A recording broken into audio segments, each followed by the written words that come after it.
غدا أول أيام شهر رمضان.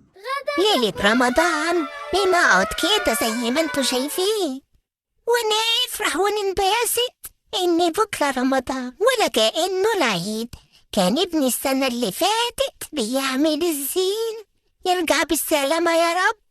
وايه كمان يا ولاد، كنا بنفطر طول الليل نعلق في الزينة، والفانوس اللي كان جوه الشمعة تسيح ريحة الصك تطلع وتبقى جميلة، واعمل الفول المدمس بإيدي ما كنتش اجيبه من بره ابدا.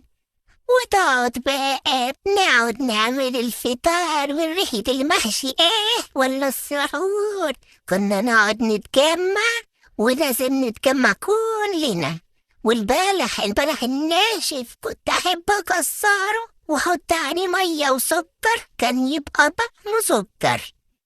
وإيه الناس كلها قبل المغرب تجري على بيتها علشان تلحق تفطر مع ولادها وتتلم.